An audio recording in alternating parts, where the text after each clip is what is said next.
the supply chain breakdown is causing a lot of the inflation we see. And everyone's like, wait a second, why are you talking about deflation? That's coming next. People are not ready for it. I know the inflation's here. I buy gasoline. I shop in the grocery store. I get it. It's persistent. It's not transitory. I understand all that. But inflation has two major sources. One is the supply side, which is called cost push inflation. So that's energy price shocks, fertilizer shortages, strategic metal shortages, component suppliers who can't deliver stuff to factories in Germany and they're shutting down, et cetera. The other cause is from the demand side, and that's called demand pull inflation. Basically, it's psychological. Consumers pull demand forward. They're like, hey, I was thinking of buying a refrigerator. I better buy it today because the price is going to go up in 6 months. And in the 70s, we had both. It started with cost push with the Arab oil embargo, but it ended up demand pull. I was starting my career at the time. Your boss would just give you a raise. You didn't even have to ask. Inflation was going up so fast. Like, I better get this guy a raise. Like, here's another, $30,000 or whatever. Because people would quit, and that sort of spun out of control until Volcker squashed it all.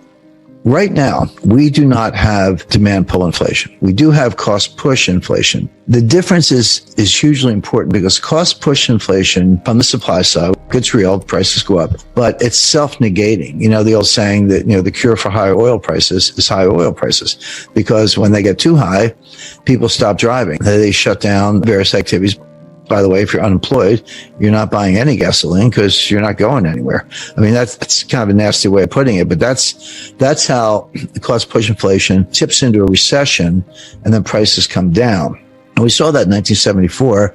You had Jerry Ford and Alan Greenspan walking around with they had these win buttons, WIN, was so for whip inflation now, except we had a recession and prices collapsed. Now, it came back by 77 for a lot of reasons, but right now we don't have demand pull. We have cost push. It will go away when this economy goes into recession. And then we're going to be talking about disinflation and deflation, which are, kind of close cousins. And the Fed's going to be out on a limb as usual, raising rates in the face of a recession and a price collapse. I don't know what the recession is a cure for. It's coming. I mean, the recession is coming, and Jay Powell said this. I mean, Jay Powell gave two speeches, August 26th, Jackson Hole, and September 21st at the press conference after the FOMC meeting that day. And the September 21st speech was almost like, well, just in case you weren't listening to me in Jackson Hole, let me tell you again what's happening. And then Jackson Hole, he was like Nancy Pelosi. He tore up a speech and wrote a new one, like literally the day before. It was 3 or 4 pages. It was really short. He used the word pain 3 times in one paragraph. I've been following Fed news for 45 years. I've never seen the word pain ever. But he basically said the same thing. But September 21st, he was even more blunt. He said, there's going to be a recession. It's going to be bad. Unemployment is going to go up. Get it straight. These things are going to happen.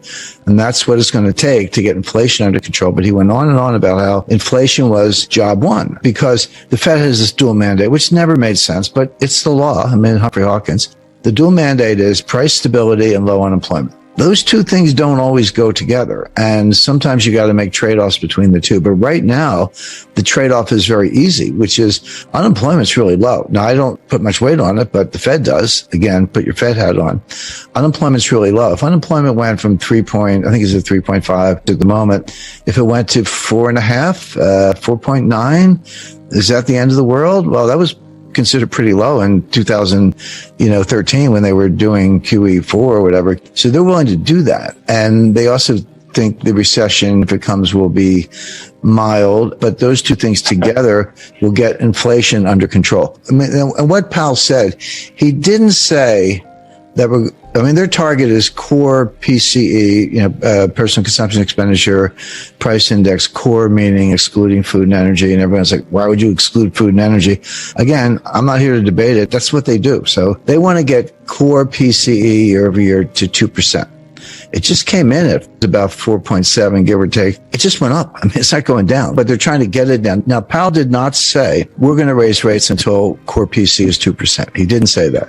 What he said was, we're going to raise rates until it's acting in a restrictive way on inflation, and inflation will come down on its own because rates will be high enough to cause that. At which point, we, the Fed, will pause.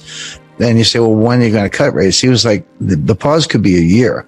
So you're talking, forget this Fed pivot nonsense. I mean, you're talking 2024, if then, before they cut rates. But in the meantime, they've got to get rates high enough so they're going to get rates up to five-ish. It's like I remember in Vietnam, the old saying, we had to destroy the village to save it. We have to destroy the economy to save it. This is the latest in a long string of Fed blunders since 1913. Seems to be their specialty, but that's what they're doing. And then beyond all that there's a brewing global liquidity crisis, a global financial crisis that's different from a recession. It's financial panics and recessions are two different things. They can come separately. In 1998, we had a financial panic, but there was no recession. In 1990, we had a recession, but there was no financial panic. In 2008, we had both. They can come together. It looks like they might be coming together again. This is revealed in inverted yield curves. Major dealers are bidding at auction for treasury bills.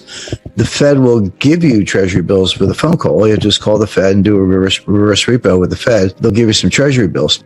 But the banks are bidding at auction for treasury bills that yields to maturity lower than what the Fed will give you for a phone call.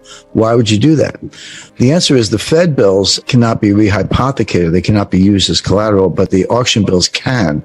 So what that tells you is there's a collateral shortage. That means deleveraging balance sheets. It means financial distress. And we also see it not just in the treasury yield curve, which is inverted from right now 6 months to 10 years. But also the Euro-dollar futures curve, which is even more troubling. It's not unprecedented, but it is rare, and it's not a good sign. But the Fed continues, raising rates in the teeth of this really bad data. So I look for a severe recession in the U.S., really global, because it tells the global outlook is pretty bad. And then on top of that, possibly a global financial liquidity crisis worse than 2008. They could at least pause now, or maybe even cut rates. If everything I said is correct, and obviously I think it is, or I wouldn't be saying it, but if we're on the verge of a global liquidity crisis, as revealed by the Euro-dollar futures curve and the treasury yield curve and, negative swap spreads and treasury bill auctions with the yield of maturity below what the Fed will give you for a phone call. I mean, all those things are happening. That's hard data. And it's a very, very troubling sign, last seen in 2008, by the way, before the Lehman Brothers meltdown. If all that's happening and the fundamental signs are also weak, how are you going to drive a trade surplus with the strongest dollar in 20 years? Good luck with that. I mean, nobody can afford our stuff, and we're not buying anybody else's stuff. So with the economy going into a recession on its own, with a global liquidity crisis brewing, why on earth is the Fed raising rates at all? That's not sustainable. So I would look for a recession, a more severe recession. That's one, combined with Fed tightening, interest rate hikes, balance sheet reductions, et cetera.